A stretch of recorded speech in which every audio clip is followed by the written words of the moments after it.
know what kind of tea it is. Honestly, I forget. All right, welcome everyone. I just decided 2 days ago or so to do a Q&A this week because Desi, our hypnotherapist, is in the United Arab Emirates. Desi, where are you? I forget where she went. Dubai, somewhere like that. And I was like, let's do a Q&A. Let's meditate together. Let's see what's on the top of everyone's minds and in their hearts. And so here we are. Welcome. Good to have you all here. And let's see.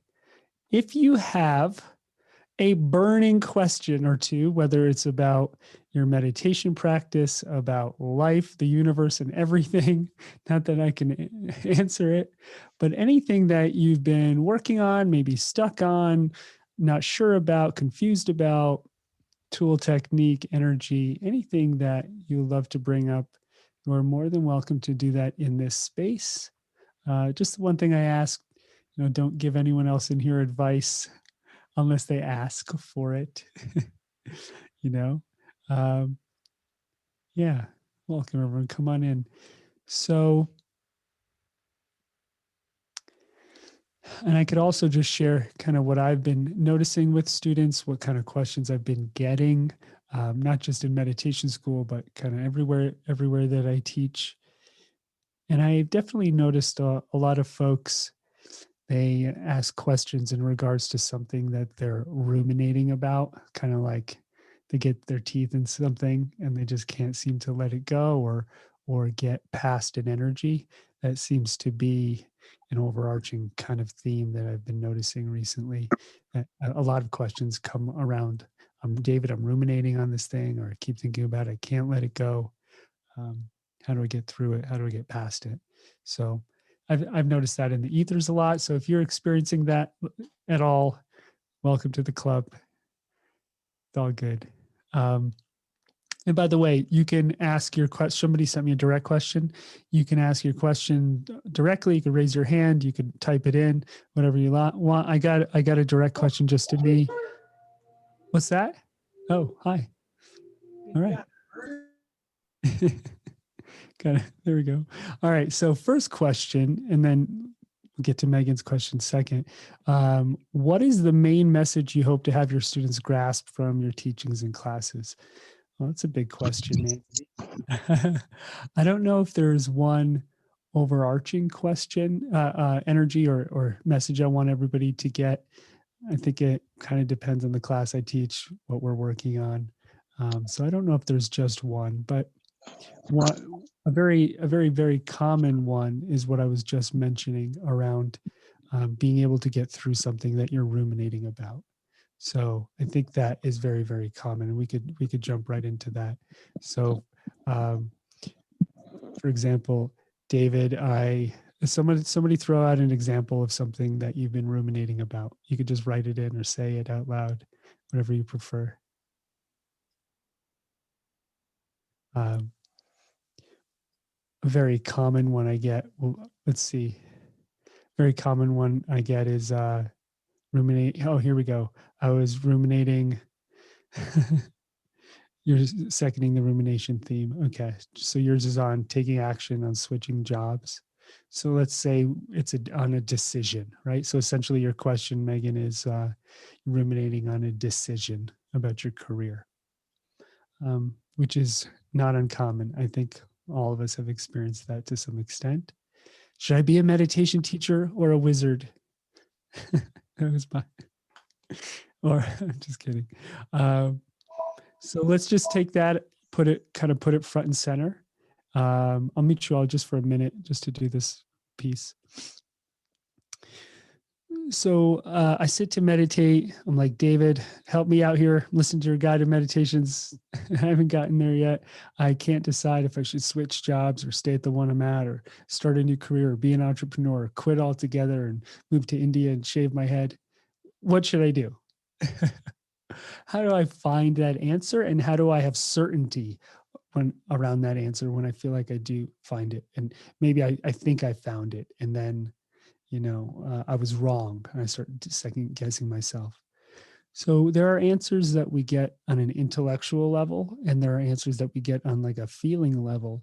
But then there are answers that we get on a much deeper level of knowingness. And sometimes that knowingness comes with a seeing. So I teach a lot in these classes how to see energy, how to see our answers.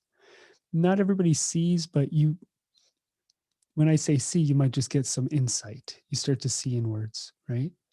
So I close my eyes. There's no one right way to do this, but just as an example, as a tool, I have a question. One of the ways I like to do it is use a symbol to put the question in. It doesn't matter what the symbol is. One of the ones that I use often is a rose, because I did some training with that, and it's just a very neutral, easy symbol to think of and see with your eyes closed. And so in meditation, you put up a symbol, and then you just allow the energy of your question to kind of emanate through that symbol. And then you sit with it and take a look at it. So you go, okay, for example, the question could be, what is the best next step for me in my career space? And I put up a symbol and I let that symbol fill up with that energy. And then I just kind of watch and sense it with my eyes closed. Okay. And first, it's just like, it's fuzzy. And then you might go, oh, it's just fuzzy, David. I don't see clearly like you do. I just see fuzzy. That fuzzy is super, super important. So that fuzzy, let's look a little closer at it. Maybe that fuzzy is confusion. All right. I see a layer of confusion. Great. Let's look at that layer of confusion and let's ask a second question. Where are you coming from, confusion? Where do you get your energy? Because everything that exists has an energy behind it. So confusion, where are you getting your energy? And then we could take that and we could peel it back and see what's underneath the confusion. We might start to see memories, images, beliefs. So when I was a kid, for example, for me, my dad's an engineer, mom works in accounting, very kind of square, straightforward, intellectual jobs. Right. So when I went to go create a career, which obviously looked nothing like their careers, there was a lot of confusion around it for me because I was so different to what I grew up with. So I was pulling back some layers going, what's that confusion? Oh, I had this belief that a job had to look a certain way, had to be 9 to 5, you had to make a certain amount of money and get a certain kind of validation from the world. And so some of those memories, those images, those beliefs may start almost like popping out, just like they just kind of pop out. And you can see, you might even feel the energy start to come off you just by looking. And in meditation, we get more and more neutral as we're sitting still. So can you let that energy, those memories, that information come out and be accepting of it and not try to manipulate it or judge it in any way? Just almost let the layers peel off as you watch. And then after maybe there's a layer of confusion, then there could be a layer of invalidation, right? So we get to a deeper layer. Oh, somebody told me when I was younger, I suck at this, or I'll never be good enough, or there's a comparison energy to someone else. Oh, okay, there's some comparison energy, there's some invalidation, and we start peeling some of those layers back, allowing them to come off of us. And as you may have heard me say before, you might experience it like ice melting. Sometimes we smile at it, we sit with it, we have compassion for it, we watch it, and then it slowly starts to transform and dissipate.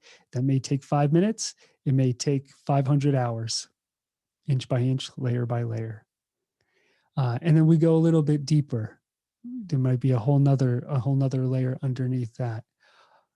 Oh, there's a level of lack of self-worth here. How can I be worthy of having this experience, having a career that I love, money that I need, love that I want? And then that tends to be one of the core layers. So I think there are kind of these outer layers, and then we get closer and closer to the inner ones that tend to be more intense. And when we meditate, we have to learn to get good at being uncomfortable and like it. Like when you come up on resistance in meditation, I don't want you to go, oh, there's resistance. I want you to go, oh, there's resistance. Yeehaw. Let me put on my cowboy hat and lasso this resistance in and invite it in for dinner. And all of a sudden I got a Southern accent for some reason. And I'm serving up a nice meal to resistance. And here we are. and so we reel it in and we're okay with it, and we realize it's a gift, not punishment. Because, when we feel pain, physical or emotional, mental pain, the natural reaction is to get away, right? That's a evolution. I pinch you, you try to get away because, ow, it hurts, stop. But in meditation, we want to do the opposite. We want to lean into it. We want to lean into the resistance and learn to almost enjoy the pain, because there's a lesson in it. And the pain is already there. It's not like it wasn't there and now you're hurting. It was there. You just opened up the closet and then the little box in the back of the closet where you were keeping the pain. And now to release pain, you have to experience pain. It's not going to just fly out like butterflies and you're not going to feel anything. You're probably going to viscerally feel the pain in some way come out. And that's totally okay. Now there's the kind of pain that we ruminate in that's not really coming out. We're just kind of swimming in it. And we have to be able to tell the difference. But when we're truly meditating and looking at something, that pain is actually coming out. So we get through this layer of self-doubt, self-worth, and then maybe there's an answer. So inside of the pain, you're going to find the answer to what you should do with your career. Oh, I've been invalidated that I'm not good enough to be an entrepreneur, just as an example. I want to be an entrepreneur. There it is. It was sitting inside of the pain the whole time, and there's fear around it and anxiety and all the other jazz. So the answers are there inside the pain. Now, are there times when we go to meditate and we ask a question and the answer hits us right in the face? Yeah, of course. But most of the time, maybe there's like 10 steps and you have to actually gauge, what step am I really at? Am I at step 2, 5, 7, 9? Am I at step 10? And the answer just kind of lands in my lap. So you have to be aware of that. And people, when they come to meditation and just in life in general, they want their answers like right now. Give me my answers, David. And I know this feeling because I ran a school for intuitives and I've worked with thousands of people over probably 12 years, one-on-one, where they would ask me every question you could imagine and they would want their answers. And I would almost always have to help them get through the layers so they could reach their answers. So they're inside you, as every great guru and teacher in history has says, your answers are inside you. But what they might not tell you is it's probably covered up with by a bunch of stuff, right? So we got to uncover it. Sometimes we have to move a boulder, and it's like, oh man, this one big event. And other times, just like 1,000 pebbles, right? And we're starting to become aware of energy as we do this. So I hope that was helpful. I got a lot of questions here. I'll unmute you all for a minute if you want to be unmuted. Yeah, I hope that was helpful. How do you stop fidgeting? You can fidget when you meditate. What's wrong with fidgeting? I think it's all right. Don't worry about it. I don't know. Yeah, I mean, you'll sit still when you're ready. Oh, let's see. Might have to mute someone. Where is that coming from? Might have to mute you. No idea. Sounds like Star Trek or something. There we go. All right. Thanks for muting yourself. Thank you. I had to mute a bunch of you because I couldn't tell. Fidget, underneath fidgeting, there might be anxiety, right? There's probably some kind of energy. And, you might sit and look at it, but no big deal. Don't worry about it. It'll come in its own time. Let's see. What about if something wrong has been done to me? So Cricket, what's the question in that? Oh, that's what you're ruminating about. Yeah. Yes. Yeah. And about forgiveness. And mm-hmm. It actually has been a very long period of rumination that is now budging finally. Good. And, yeah, I don't know what my question is, but forgiveness is really on my mind and how hard it can be. Yeah. Well, the thing about forgiveness, the way I see it sometimes, is it's almost like a flower that needs to bloom. And just because it's a great idea and we think we should, doesn't necessarily mean it's the time to now, right? You could be in a stage of rage, of anger, of sorrow, of getting through confusion. And then forgiveness kind of just blossoms out of the growth, right? Out of the heart opening. So I don't think you need to force yourself to forgive, but what I might ask is, what's the other energy or energies that you feel like you're stuck on pre-forgiveness? Are you angry? Are you sad? Are you confused? Are you hurt? So if you were to identify one energy that you've been kind of ruminating around, what would it be? Oh, you're muted. Let's get you unmuted. There you go. Thank you. At first it was anger and how could somebody treat me this way? But I have come to a realization that that's really just profound hurt. Yeah. And feeling very misunderstood and unheard. Mm-hmm. So there's a level of hurt that needs to just maybe be processed. And do you think that person will ever understand it, or are you looking for a reconciliation with them, or is it more just inside yourself? It's a family system. It's a lot of people, and okay. I don't think the system is capable of reconciliation. So I think I have to reconcile within myself. Good. Oh, I'm glad that you have that awareness. So there's some anger, some frustration, and some sadness, some hurt. Cool.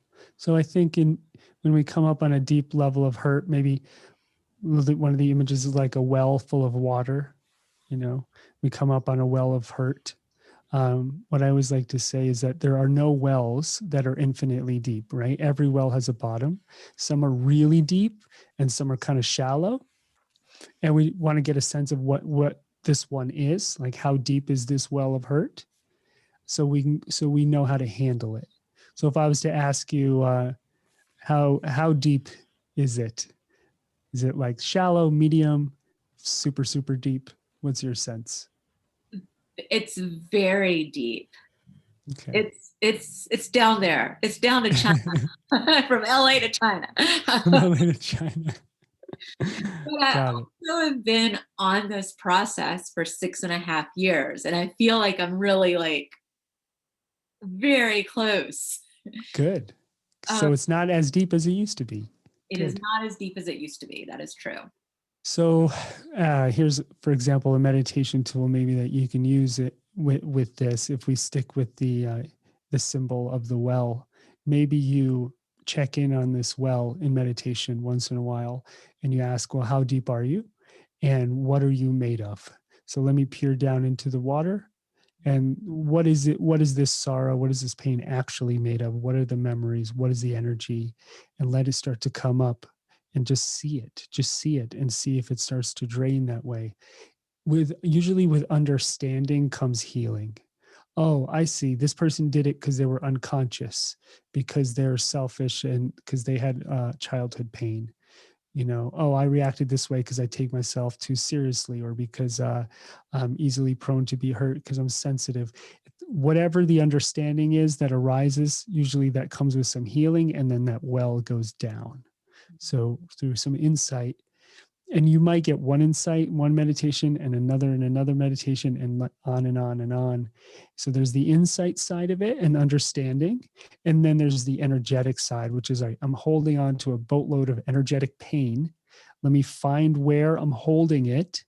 And then as I start to see it, maybe it'll start to release. So there's the well, but then if you look inside yourself, maybe it's like in your heart, in your stomach, some of it's in your head, and you inspect it, and inch by inch, piece by piece, you start to see it, and it'll start to fall away. There's nothing you could do to force it.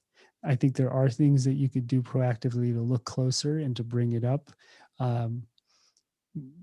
but you have to be honest with how much there is first, bring some understanding in so you can have healing, and then actually energetically watch the pain start to go and drain off. But it won't go until you've really learned the lesson of what it was here to teach you. It just won't leave otherwise. I think that it's almost like a law of gravity. It's like a spiritual law that our pain doesn't go away until we've really understood what it was here to show us, no matter how much we want it to, you know? And if we don't learn from it, then we become victims. And then we weave a whole big story around the pain, and then we actually make it deeper because we're justified in feeling the pain, right? Versus it's recognizing it's an invitation. So if you lose yourself to that justified victim energy, they did it to me, you know, then you want to look at that closely and see how much that's actually keeping you from taking a step or a couple of really big steps. Yeah. And who said life is supposed to be fair? I think that is a huge assumption that we make, right? That it's all supposed to be fair. Maybe it's not supposed to be fair. Maybe it's just supposed to teach you what it's supposed to teach you. And it may not be fair in the way that you would hope or think. And a lot of people are angry about things that are unfair. In fact, if you just turn on the TV, there's probably a 90% chance on the television there's somebody complaining about something that's unfair, right? Whether it's like from The Bachelor to the news to whatever. It's like pretty much is just this complaining about what's unfair. Not to say we shouldn't try to make things more fair, but if you're going to wait for things to be fair, you're going to wait forever, right? It's like waiting for everyone to be enlightened before you find your enlightenment. No, you go through the door first. You know, you just wait. Thank you for asking that. Let's see, self-doubt. Yeah. I think we kind of covered that, similar to the career, peeling back some of the layers around the career energy. But you always want to find those pictures, Titty. So what's the memories, what's the energy, what are the images that have kind of generated the self-doubt? Sitting in meditation and finding out what those are. There's no one right way to do it. Another tool, I'll just throw out a few more tools. Say perhaps you imagine there's like a stage out in front of you, like you're going to a Broadway show, and then you're like, all right, energy that makes me feel self-doubt, show up on stage, show me an image of where you came from. You know, where's one of the first places that made me feel self-doubt, and just allow an image, a memory to arise that's full of that energy, right? So for example, I was the younger of two kids. So I have an older brother. So I was the youngest kind of in the whole family, right? And so I always felt doubt because everyone was older and smarter than me. I was the little runt with big ears. I don't know anything. So I had to overcome some of that as I grew up. Hey, I can know a few things. It's okay. So peeling back some of those layers of self-doubt, I think you're going to find on the other side of that coin, hopefully at some point, will be a level of self-acceptance. So your life path, if your life path has been all self-doubt, then it's probably trying to lead you towards a sense of self-worth, right? If your whole life has been being a victim, then it's probably trying to lead you into really understanding that you're not a victim and that you can create your own reality. If your whole life has been a path of invalidation, then perhaps it's trying to lead you to some deep level of validation. Right? So whatever that energy is for you, it's a path. It's maybe not the sexiest path at times, but it's the one. That's the one. You're like, no, not that one, David. Make it a different one. You know, that's the one. Yeah. Disempowerment. I think that's similar to self-doubt. Interpersonal friction. Let's see. Not knowing how to take all the wonderful meditation stuff and integrate it into being a human with it. Yeah. I heard Eckhart Tolle recently talk about this a little bit, and I loved just how he put it. Somebody asked him a question, and he said, there's two parts of our experience in life, the human and the being. So the being is kind of that spiritual side, right? And the human is all the human stuff. And some of us spend too much time in the human, and others actually too much time in the being and not being human. And finding balance between those two is, I think, where the joy and the happiness and fulfillment is. So if it's hard being human, maybe you want to be bringing the being closer to human and integrate the two more and make sure that you're finding balance. And also take a look at what your expectations are of being a human, right? So if you want things to be perfect or to be able to control them, then you kind of chose the wrong planet. So, what is it like to be a human being in a natural way? Probably a lot of uncertainty, right? We all have an expiration date. We all feel pain. We all feel invalidated and not worthy. And as the Buddha would say, we feel a deep sense of dissatisfaction, which often is translated from Pali as suffering, right? So, life is suffering. The Buddha said so.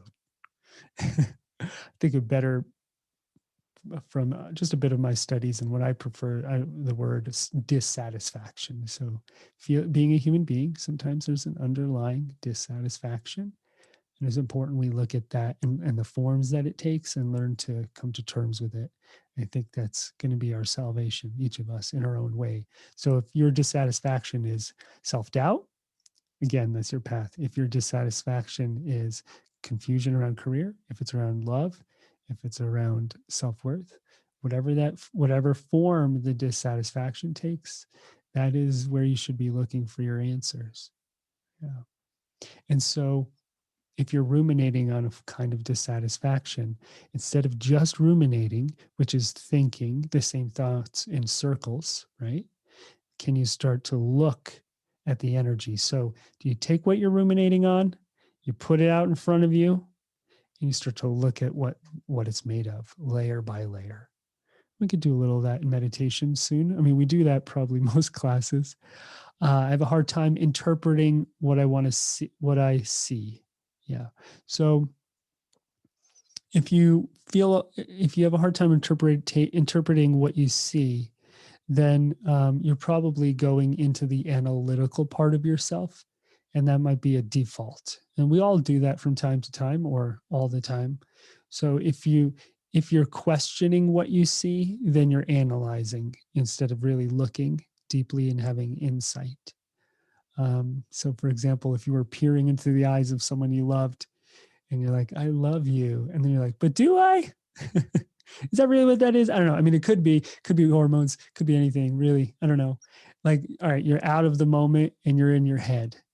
You're no longer with the energy. Same if you're playing music, right? If you're overthinking music, you're not there with it. The same goes for looking at energy in meditation. So the analytical part of you is not useful here. That's not what it's for. So if you notice that, then you could just note, oh, there's analytical energy here. And then if there's analytical energy, why do I go into being analytical when I get afraid, when I get anxious, when I try to control? Where is that analytical energy coming from? So if I notice that in myself, that's like a sign to me, for me. Oh, there's something else here. Analytical energy is just an expression of some other kind of resistance. It's just taking form in lots of thoughts. So you almost want to trace it backwards. Where is that default of needing to overthink things coming from? Oh, it's my need to control. Oh, I see a memory of I learned that from my mother, right? Oh, this is when it happened. Oh, the picture is lodged right here in my chest.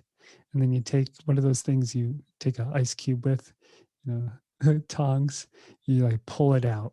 Oh, and you just look at it. And there's the image, like when the dentist pulls out an old tooth, you just kind of look at it. Yep, full of invalidation. And then that's how you start to reconcile it. Okay. Start to see clearly. You just have to be a little patient.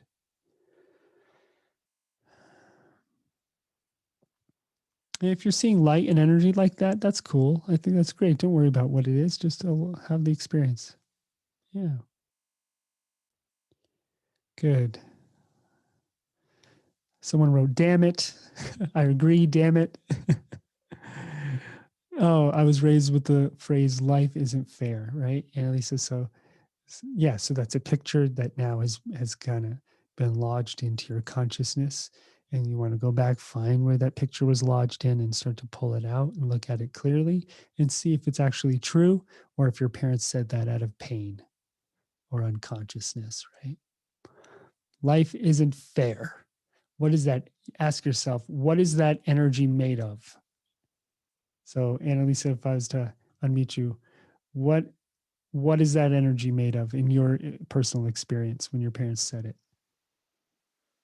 Oh,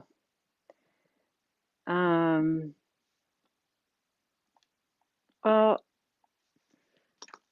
I don't know that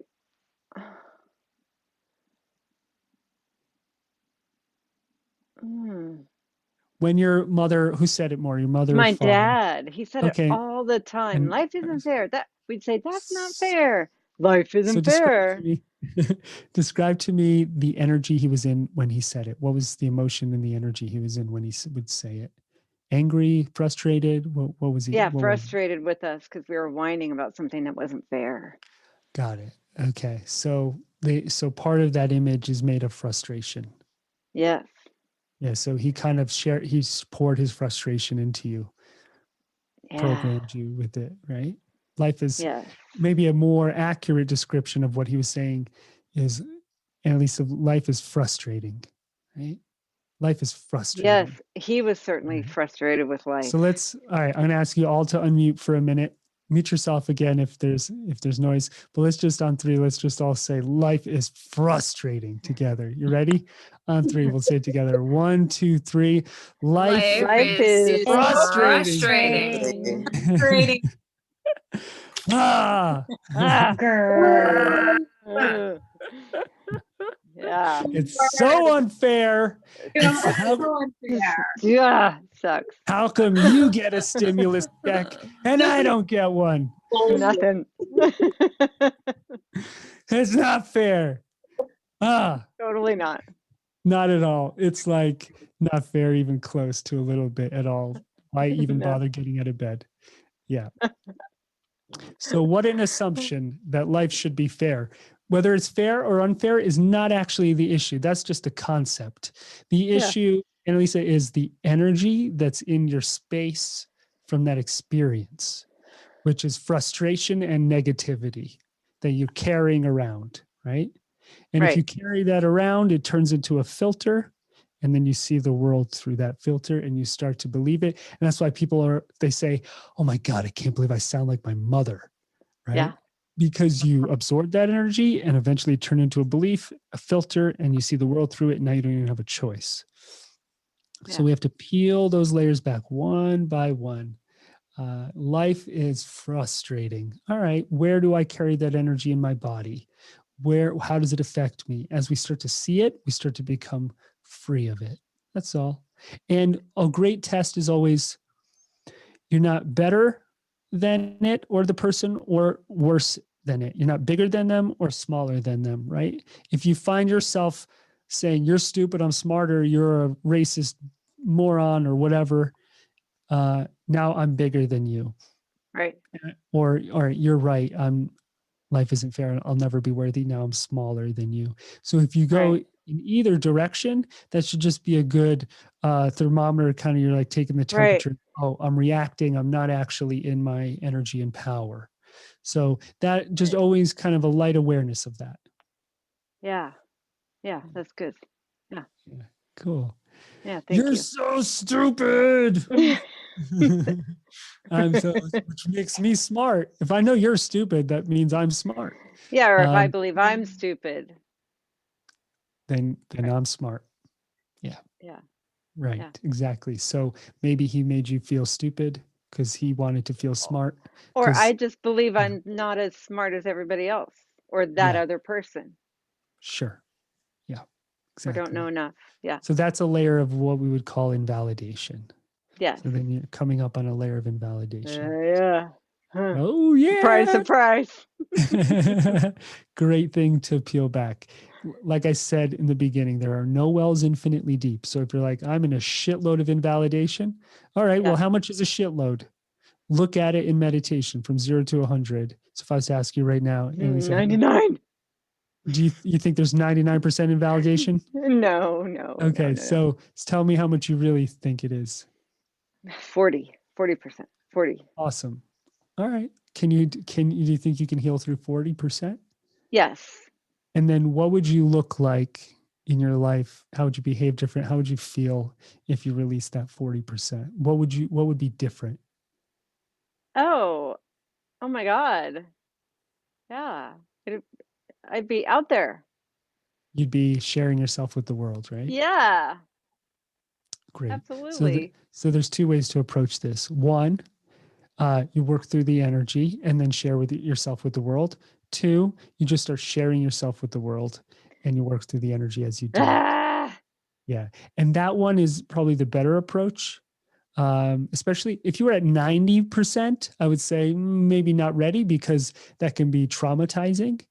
But if you're at like 40%, at that point, I would say some of it will never be worked through without showing yourself to the world and sharing yourself. There are parts of it that can't be worked through without that experience. It's like, I want to get through relationship pain. Yeah, maybe you can get through a whole bunch, but some of it might have to happen in relationship. There's no other way. What is this? What happens? So here today, I was this close. And then my fear is, okay, I'm going to do it. And then tomorrow I'm going to be like, holy shit, what the hell did I do? It's out there. And yes. Now I feel like shit. Yeah. And so there's that fear and the invalidation layers come up. Great. Then you get to deal with them one energy by one. Yeah. Just like in a relationship. Just like in a relationship, I could either Yeah. avoid having love or I give it a shot and there'll be hurt and pain and fear and it's worth it. Or Okay. is it not worth it? And I should just be No, alone it's worth because it. It's worth there it, you right? go. Right, David? That's up to you. Come on. You did I'm gonna get a call from you in a couple months, be like, it was not worth it. It totally How sucked. could you have done this to me, David? Someone criticized me. Someone said my hair wasn't good enough to be out there. Oh boy, when I first got my first criticism, I shrunk like into a little GI Joe in my chair. You like, where is he? Someone said I'm stupid. It's true. Yeah, it's true. That will be unavoidable, and you have to learn to deal with it. Yes. Yeah. But then you also have to ask yourself the question, well, if I saw someone putting themselves out there, would I tell them they're stupid? No. Right. So then what kind of person are they? And do I even care about somebody's opinion who treats people like that? Right? Yes. Yes, because I care about everybody's opinion. Good. Well, we'll see how deep that well is. Right. Okay. So we start exploring one well and we find a whole bunch in the backyard. Yeah. You're doing great. Thank you for that. Thank you, David. You're so welcome. All right, just real quick, another one or two. God, there's so many. And then we got to do a little meditation. I don't want to keep you guys late. How do you hang on to the good feelings, having a breakthrough with ruminations? And then, so how do you like ground into being peaceful, inner peace, having boundaries, whatever it is for you, right? How do I keep it? I don't know if you can, honestly. I think the gauge should be more of how long does it take for you to find yourself again after you lose yourself? How long does that take? Does it take weeks? Did it used to take months? Now it takes hours? How quickly can you come back to yourself? If you try to become perfect, like you never lose it, that's called being a sociopath or a psychopath. As long as you're a normal human being, this is going to happen. The question is, can you keep coming back to yourself in a real way? Yeah. And there's a crazy bird screeching outside my window going, "Arr, arr, arr." That's creepy. All right. Not knowing how to take the wonderful meditation we looked at that one already. Cool. What is the spirit? Wow, that's a big question. Where does it come from? Where does it go when we die? Oh boy, Megan. Yeah. If you have time, thank you. Thank you for putting if you have time to answer that. I don't have answers to that, to those questions. I think in terms of the what is spirit, that's something that you have to experience because it's not physical. Something you have to experience with your own awareness. And I mentioned this in a class I taught recently. The lovely philosopher, I think Cambridge, Satish Kumar, who says the world is made up of two things, matter and spirit, or quality and quantity. Quantity are the things we can measure in life. Anything made of matter we can measure, right? And then quality, the things we can't measure. Can't measure friendship, love, beauty. And you can't measure certain things, and those things I would consider spirit, right? So as he would put it, you look at a tree which is made up of bark and made up of soil and sunlight and water, right? And all fine, it's made up of all these physical characteristics, attributes, but then there's a spirit of the tree. There's something deeper than that, that's ephemeral, that exists, that just makes up that tree. And the way I like to think of it is like, when you have a dream and you see someone in your dream, they have a different physical form, but somehow it's them. There's an essence behind the eyes or in their energy. You just know that. That's how I like to look at starting to almost like identify spirit. And the more you understand it and feel it and sense it in yourself, the more you're going to see it everywhere around you, I think we see it in the eyes a lot because the eyes are they're physical, but they're like the least hard part of the body, right? Because they can see out, they also kind of give you a doorway and a glimpse in. So you might see that in an animal or in someone you love. You start to look and you see it in them. It's something you have to experience. Yeah. Where does it come from? That's a great question. I don't know. Perhaps consciousness is the ground of all being, and it doesn't really come from anywhere. Maybe that question in and of itself is misplaced. Yeah, it's something kind of we would understand that in meditation that would go beyond our analytical mind.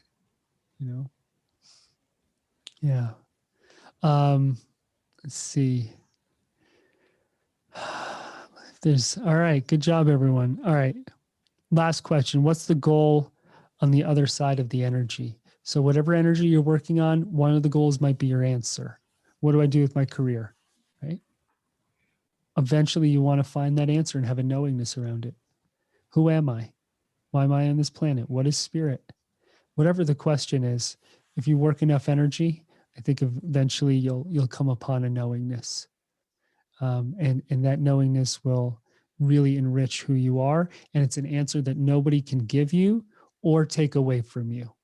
If someone can give you an answer or take away an answer, then it wasn't yours to begin with at a deep kind of existential level. So there are certain things that we learn, we start to understand in life that maybe we can't even express, that nobody could ever take away from us. And that comes often through working through layers of energy and experience. And as I've said before, there's a great saying, good judgment comes from experience and experience comes from bad judgment. So just through life experience, right? Maybe you meditate a few thousand hours and you just kind of almost like a pie that gets baked, something gets baked into you, into your awareness. What's my purpose in life? Yeah, right. Yeah. That's a great question too. I think that's what we've been talking about.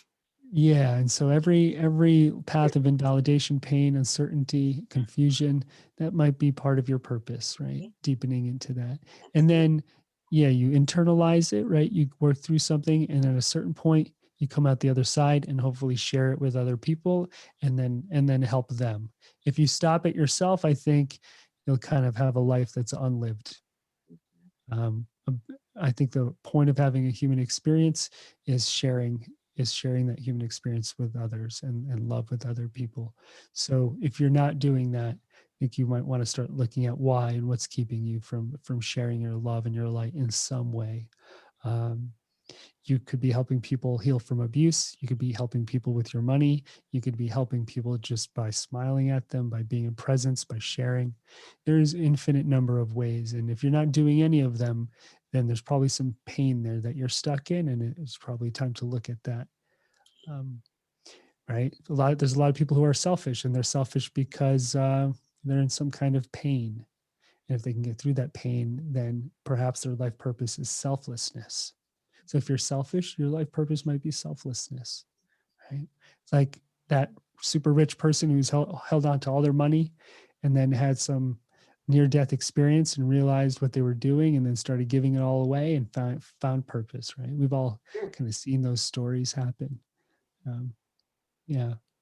I always think that the purpose in life is a really good, rich topic to That's my explore. favorite. Yeah. It's the best. Oh my Lord, we're already out of time. Let's just do a short meditation together before we depart.